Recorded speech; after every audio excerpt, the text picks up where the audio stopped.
नमस्कार, कैसे हैं आप सब। उम्मीद है कि आप सब बहुत अच्छे होंगे। आज है हमारा भाग नंबर 8 और अध्याय का नाम है हमारा रहन सहन। आज इसका अंतिम भाग है। पिछले भाग में हमने क्या पढ़ा था कि 21 से लेकर 50 तक की संख्याओं को बोलना और लिखना सीखा था। आज हम उन्हीं संख्याओं पर आधारित जोड़ और घटाव के कुछ नियम लागू करेंगे और उनसे संख्याएं बनाने की कोशिश करेंगे। सबसे पहले आपके सामने चित्र है। क्या दिया गया है कि 10 रुपए के आपको कितने नोट दिए गए हैं? 3 नोट दिए गए हैं, 1, 2 और 3। और 10 रुपए के 3 नोट मिलकर आपके कितने बनते हैं? आप आराम के साथ में बता दोगे कि कितने रुपए बनते हैं? 30 रुपए। इस तरीके से लिखा जाता है। 30 हमने पिछले भाग में सीखा था। और एक एक रुपए के कितने सिक्के हैं आपके सामने? 1, 2, 3 और 4।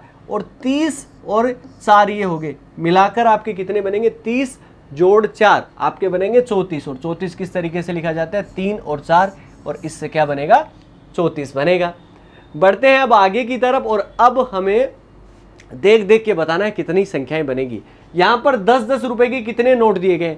आप कहेंगे 3 नोट दिए गए, 1, 2 और 3, 3 नोट। तो 3 नोट के कितने रुपए हो गए? तो आप भी बता दोगे 30 रुपए हो गए। एक एक के कितने सिक्के हैं आपके पास में? 2 सिक्के, तो 30। ये किसका निशान है? मैंने पहले भी बताया, ये जोड़ का निशान है। और ये कितने रुपए हो गए? 2। अब 30 में 2 जोड़ दोगे तो 30 में 2 जोड़ने पर 31 और 32 कितने बने? 32। अब 32 यहाँ पर लिखना है। कैसे लिखा जाता है? तो देखिए 32 लिखना है तो आपको सबसे पहले कितना लिखना पड़ेगा? 3।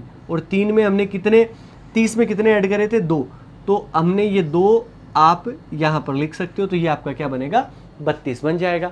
ये लीजिए, कितना आसान सा था काम। चलिए अब अपने को क्या दिया इस बार? 10 रुपये का नोट कितना दिया? एक ही नोट दिया। तो 10 तो ये रुपये हो गए। अब एक एक के सिक्के कितने, ये हम गिन लेते हैं। 1, 2, 3, 4, 5, 6, 7 और 8। कितने हैं? 8 सिक्के हैं। 10 रुपये का एक नोट और 8 सिक्के, तो 10 और एक एक के 8 हैं, तो कितने बने कुल आपके? 8 रुपये बन गए। 10 में 8 अगर जोड़ दोगे तो कितना बनेगा? तो 10 और 8 कितने हो जाते हैं आप सब बताएंगे। तो कितने? 18। 18 किस तरीके से लिखते हैं हमने पहले भी पढ़ा है। 1 लिखा और इसके साथ में हम क्या लिखेंगे? 8। तो ये मिलकर क्या बनेगा? 18 बनेगा। बढ़ते हैं अब आगे की तरफ। अब हमें क्या कहा कि आपको रुपए बनाने 22। कितने रुपए बनाने? 22 रुपए बनाने। पहले से लिख दिया। अब 22 रुपए अगर बनाने हैं और उसमें सिक्के अपने दे दिए कितने? 2 सिक्के दे दिए, तो ये कितने रुपए हो गए? 2। आपके पास में 2 रुपए हैं और अब अपने को 10-10 रुपए के नोट लेके आने हैं। कितने 10 के नोट लेके आए? 10-10 रुपए के कितने नोट लेके आए कि 22 रुपए बन जाए और आपकी जेब में कितने हैं? 2 रुपए। तो अब हमें कितनी की और जरूरत पड़ेगी? 20 रुपए की। और 20 रुपए की अगर जरूरत पड़ेगी तो 10-10 के कितने नोट हो जाएंगे? 2 नोट।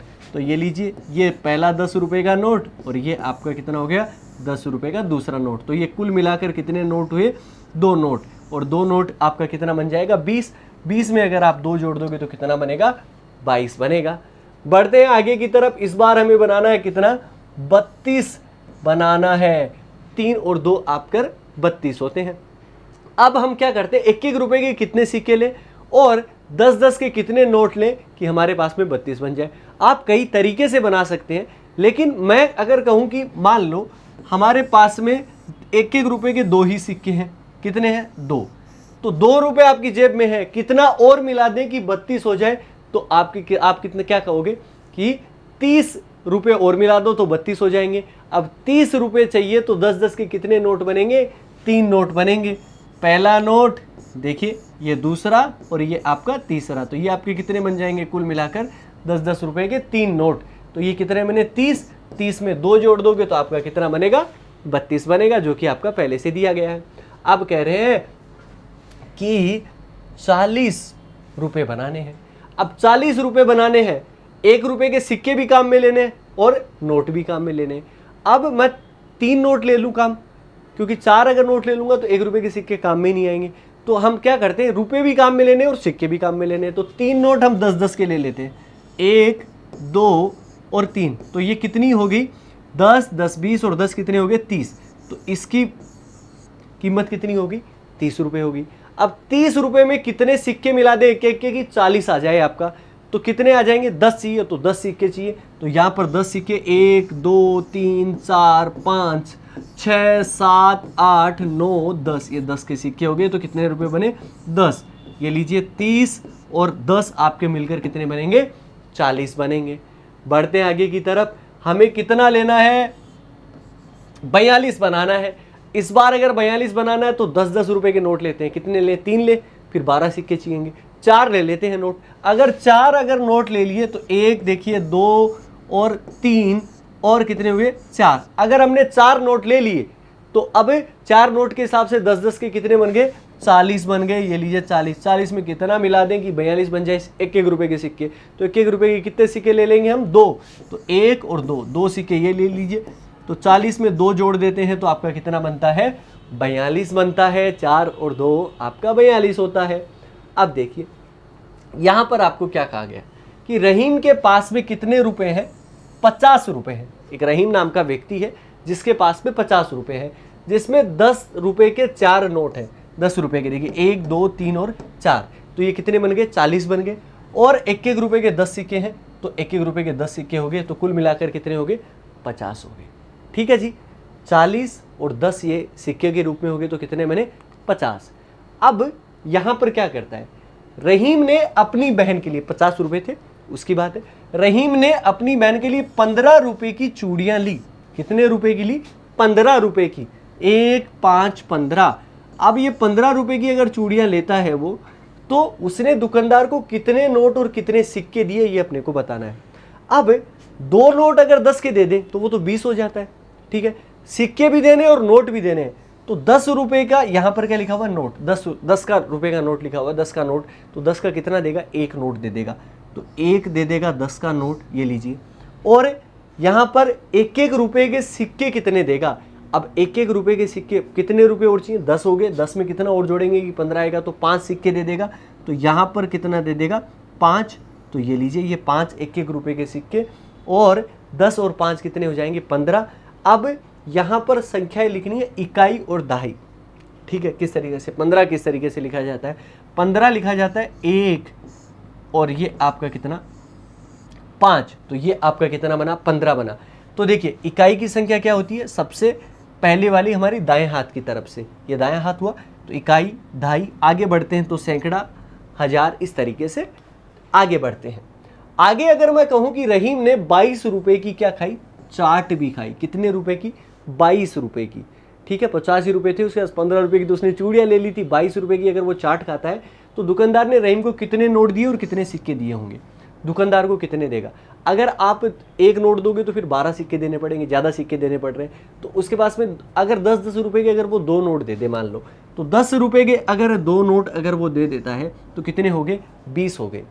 अब 20 तो ये हो गए, और इसी तरीके से अगर सिक्के अगर वो देना चाहे तो 1-1 रुपए के कितने सिक्के देगा, वो 2 सिक्के दे देगा। तो 20 और 2 आपके कितने बन जाएंगे, 22 बन जाएंगे। और 22 रुपए की वो चाट खाता है। अब लिखना है, तो देखिए अगर इकाई के अगर रूप में लिखना चाहते हो तो 1-1 रुपए के कितने सिक्के दिए थे, 2 सिक्के दिए थे। और अगर दहाई के रूप में लिखना चाहते हो तो 10-10 के कितने नोट दिए, उसने 2 नोट दिए, और ये मिलकर आपका कितना बना, 22 बना। 2-2 क्या होता है, 22 होता है। यहाँ पर 2 रुपए के 2 नोट दिए थे 10 के, तो ये 20 हुए, और ये 2 22। बढ़ते हैं आगे की तरफ। रहीम के पास अब 10 रुपए के कितने नोट और 1 रुपए के कितने सिक्के बचे हैं, ये हमें बताना है। सबसे पहले इसने अपनी बहन को कितने रुपए जो है की चूड़ियाँ दिलवाई, 15 रुपए की। 22 रुपए की वो क्या खा लेता है, चाट खा लेता है। तो ये कुल मिलाकर कितने रुपए हो गए उसके पास में, कि इतने रुपए वो खर्च कर चुका है, 37 रुपए। और अब उसके पास में 50 में से अगर 37 अगर खर्च हो गए तो बचेंगे कितने, बचेंगे उसके पास में कितना, 13 रुपए। अब 13 रुपए में ये कह रहा है कि कितने 10-10 के नोट बचेंगे। अब 13 में तो 10 का नोट एक ही हो सकता है, तो ये लीजिए 10 का 1 नोट हो गया।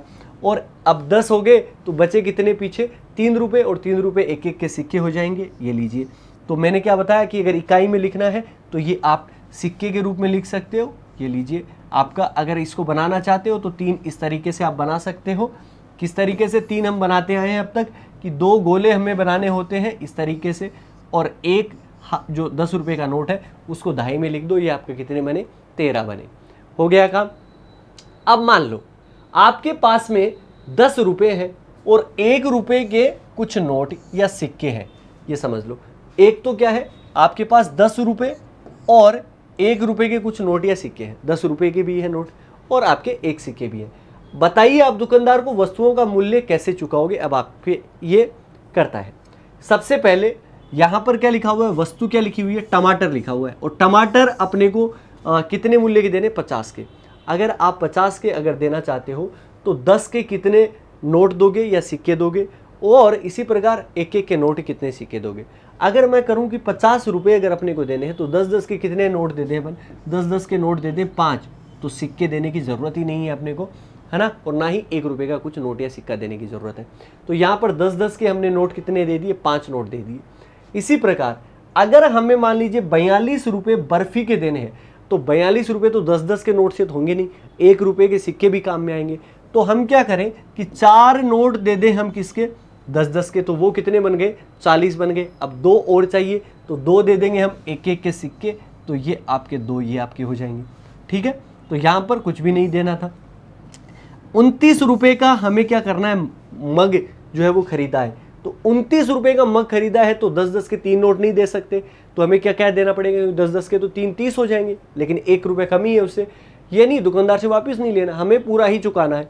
तो अब 10-10 के हम कितने नोट ले लें, 2 नोट ले लें, तो आपके कितने बन गए 20, लेकिन अभी भी कितने बच गए, 9 और बच गए, और 9 हम क्या ले लेंगे, 1-1 के सिक्के ले लेंगे, तो ये मिलकर आपका क्या बनेगा, ये आपका 29 बन जाएगा। इसी प्रकार ₹15 के हमें क्या खरीदने, केले खरीदने हैं, तो 10-10 के कितने नोट लेंगे हम, 10-10 के नोट जो लेंगे वो 1 नोट ले लेंगे, ₹10 का 1 नोट लिया, ये लीजिए जी।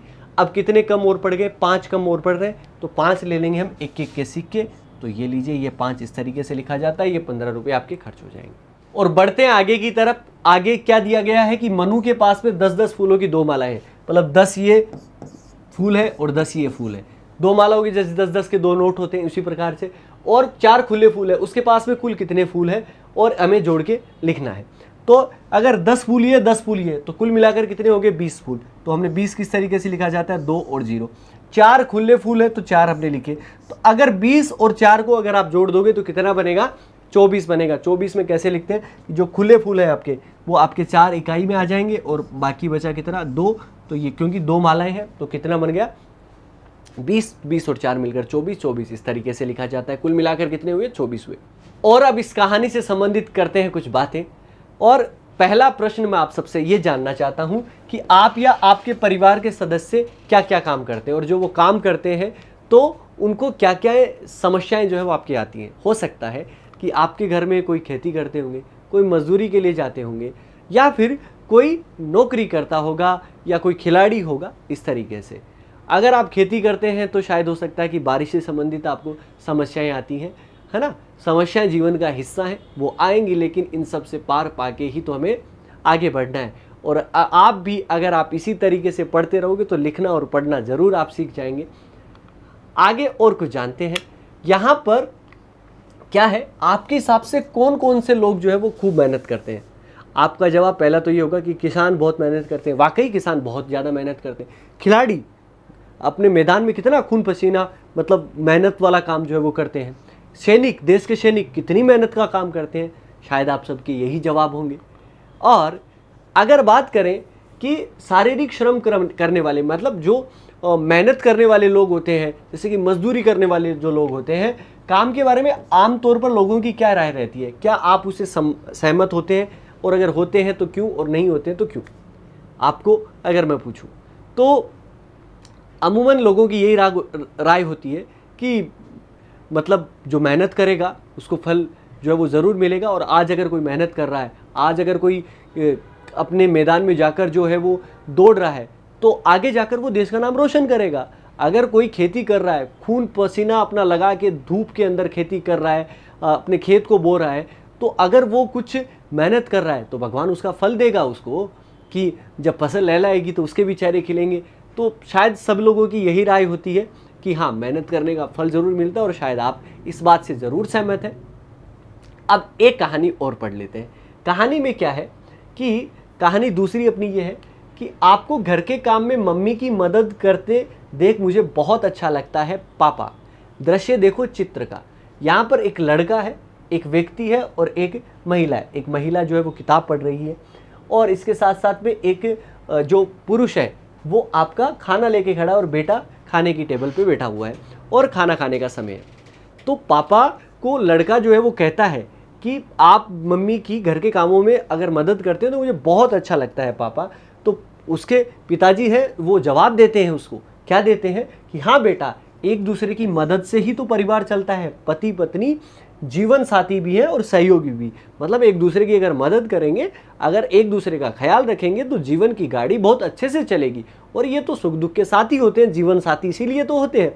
इसके बाद में लड़का उनको जवाब देता है कि हाँ पापा, मैं भी घर के कामों में मदद करूंगा, सिर्फ आप ही क्यों, मैं भी आपका मदद करूंगा।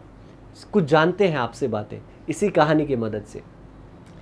क्या आपके घर में स्त्री और पुरुषों के काम बांटे हुए हैं? आप क्या कहना चाहेंगे? शायद आपके घर में बांटे हुए हो कि महिलाएं जो है वो घर का काम करेंगी, खाना बनाएंगी, पुरुष जो होंगे वो बाहर जाकर काम करेंगे, खेती करेंगे या नौकरी पर जाएंगे। ऐसा होगा और ऐसा लगभग ऐसा ही देखने को मिलता है। बात करें, अगर मैं पूछूं आप सबसे कि अगर स्त्री और पुरुष दोनों ही बाहर काम करते हैं, घर पहुंचकर किसे कौन कौन से दायित्व जो निभाने चाहिए और क्यों निभाने चाहिए। अगर स्त्री भी काम कर रही है और एक पुरुष भी जाकर एक ऑफिस में जाकर काम कर रहा है, एक स्त्री भी ऑफिस में जाकर काम कर रही है, जब दोनों घर पे आएंगे अपनी नौकरी करने के बाद में, तो दोनों में से किसको क्या काम करना चाहिए? क्या ऐसा करना चाहिए कि वहाँ पर जाके महिला को फिर खाना बनाना चाहिए? नहीं, मेरे हिसाब से, और शायद आप भी इस बात से सहमत होंगे, कि सबको दोनों को मिल बांट कर काम करना चाहिए, क्योंकि दोनों बराबर मेहनत करके आए हैं, बराबर थक के आए हैं। तो दोनों मिलकर खाना बनाएं और घर के काम मिलकर करें तो वो एक ज़्यादा अच्छा होता है। जैसे कि अगर मैं बात करूं स्त्री और पुरुष के बीच बटे हुए कामों की सोच समाज के लिए किस तरह से घातक है, आपसे मैं जानना चाहूँ तो ये बंदिशें लगाती हैं इस तरीके की सोच कि महिलाएं अगर है तो घर का काम करने के लिए बनी है। ये तो समाज के लिए घातक चीज़ है ना। महिलाएं और पुरुष एक गाड़ी के दो पहलू हैं और दोनों अगर बराबर चलें, साथ मिलकर चलें, तो जीवन की गाड़ी और इस समाज की गाड़ी बहुत अच्छे से और बहुत सुलभ तरीके से चल पाएगी। और आप सभी का विचार भी और मेरी तरह ही आपकी तरह विचार जो है वो लगभग हमारे मिलेंगे। और इस बात को अगर आप सुनकर मुस्कुरा दिए हैं तो मैं समझूंगा कि हाँ, हमारी सोच आपस में कितनी मिलती है। दोनों कहानियों में हमने जो दोनों कहानियां पढ़ी, दोनों में बच्चों के जवाब समाज को बदलने में किस तरीके से मदद करेगा। शायद आपका जवाब होगा कि हाँ, मेहनत करनी चाहिए, मेहनत करने से समाज की विकास की गति जो है वो ज़्यादा बढ़ेगी। जैसे कि अगर आप लोग भी पढ़ेंगे तो समाज में कितना बदलाव आएगा। आप सब लोग अपना काम कर पाओगे। अगर आपको बिजली का बिल जमा करवाना है, अगर आपको किसी से बात करनी है, अगर आपको कुछ फॉर्म को भरना है, तो आप सब लोग अपने आप से कर पाओगे। कहीं पर हस्ताक्षर करना है तो आप कर पाओगे। ये समाज में बदलाव होगा। मेहनत करने से ही सारी चीज़ें होती हैं।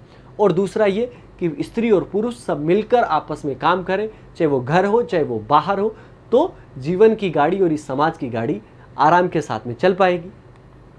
अब कुछ और चित्र देख लेते हैं जो कि दृश्य की अगर मैं बात करूं तो दूल्हे राजा घोड़ी पे बैठे हुए हैं, कुछ लड़के और आगे नाच रहे हैं। ये आसानी के साथ देखने को मिल जाता है और एक बाजार से ये बारात जो है वो जा रही है। यहाँ पर इस चित्र में आपको क्या क्या दिखाई दे रहा है? अगर आप देखें तो इस चित्र में आपको क्या दिखाई देगा? जो आपको दिखाई देता है, दूल्हे राजा बैठे हुए हैं, यहाँ पर ये नाच रहे हैं।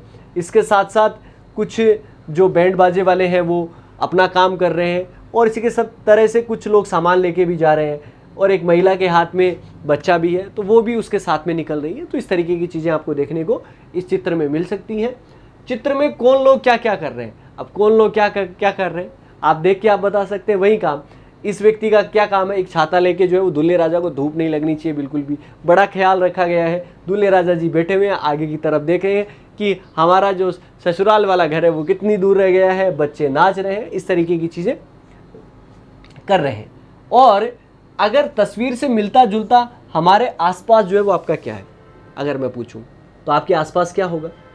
आपके आसपास चूड़ियों की दुकान हो सकती है, आपके आसपास रेस्टोरेंट, खाना खाने वाली जगह हो सकती है, या फिर ऐसा कोई दृश्य आपको देखने को मिल सकता है और आसपास जो घर बने हुए वो भी आपको हो सकता है। तो ये इस तरीके की चीज़ें आपके आसपास। तो हमने बहुत अच्छे तरीके से हमारा रहन सहन जो अध्याय था इसको पूरा पूर्ण किया और दी गई जानकारी आप सबके लिए लाभदायक साबित होगी, ऐसी मुझे उम्मीद है। तो मिलेंगे नई चीज़ों के साथ। धन्यवाद।